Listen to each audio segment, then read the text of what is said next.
बौद्ध काल की कई कथाएं काफ़ी प्रसिद्ध हैं।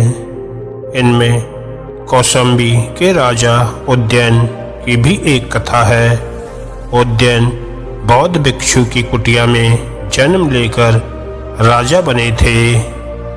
बौद्ध कालीन कथाओं का बहुत महत्व है, जिनमें गौतम बुद्ध व बौद्ध भिक्षुओं के आदर्श व चमत्कारों के अलावा जीवन से जुड़े कई संदेश छिपे हैं। ऐसी ही एक बौद्ध कालीन कथा है कौशाम्बी के राजा उदयन की, जिसने एक बौद्ध भिक्षु की कुटिया में जन्म लेकर राजपद हासिल किया था। वही कथा हम आपको बताने जा रहे हैं। पंडित रामचंद्र जोशी ने बताया कि राजा उदयन तथागत बुद्ध के समय कौशाम्बी का राजा था, जिसका जन्म बौद्ध भिक्षु की कुटिया में हुआ था। दरअसल एक समय उसके पिता लाल दुशाला ओढ़े अपनी रानी के साथ सर्दी की धूप में बैठे थे। तभी एक हार्थलिंग नामक विशाल पक्षी वहां आया, जो लाल दुशाले को मांस समझते हुए रानी को पंजे में जकड़कर दूर जंगल में वट वृक्ष पर ले गया। यहाँ रानी के जोर जोर से शोर मचाने पर पक्षी उसे पेड़ पर ही छोड़कर उड़ गया। उसी जंगल में राजा से बौद्ध भिक्षु बने अल्लकप एकांत कुटिया में रहते थे, जो उसी समय वृक्ष के पास से निकले तो उन्होंने रानी की आवाज़ सुनी। उन्होंने उसे पेड़ से नीचे उतारा।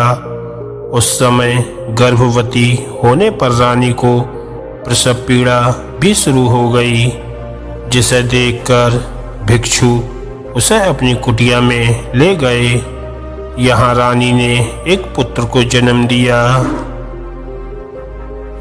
पहाड़ों से घिरी कुटिया में वर्षा ऋतु में जन्म होने के कारण बालक का नाम उदयन रखा गया।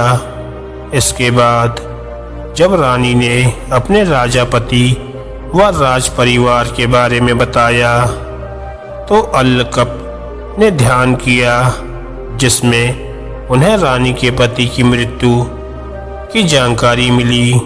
रानी को बताने पर वह विलाप करने लगी और बेटे की सुरक्षा के लिए वहीं कुटिया बनाकर रहने लगी। बौद्ध भिक्षु अल्लकप के वन्य जीवों को वश में करने वाले हस्तिकांत मंत्र व वीणा वादन में निपुण होने के कारण उदयन भी इसी गुण के साथ बड़ा हुआ। एक दिन भिक्षु अल्लकप ने उदयन से पूछा कि वह तपस्वी बनना चाहता है या राजा। इस पर उसने राजा बनने की इच्छा जाहिर करते हुए अपने राज्य में वापस लौटने की मनसा जताई। भिक्षु से आज्ञा पाकर उसने निशानी के लिए माँ का दुशाला व पिता की अंगूठी साथ ली और हस्तिकांत मंत्र से सैकड़ों हाथियों को बुलाकर अपने साथ कौशाम्बी ले गया।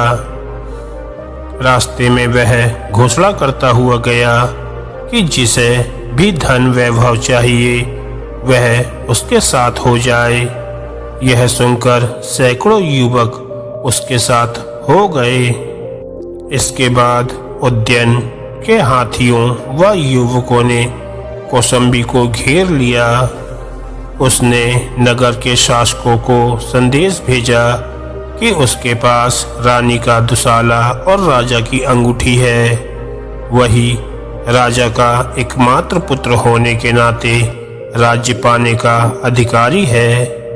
यह सुनकर किसी ने विरोध करने का साहस नहीं किया और कौशाम्बी नगर के द्वार उसके लिए खोल दिए गए।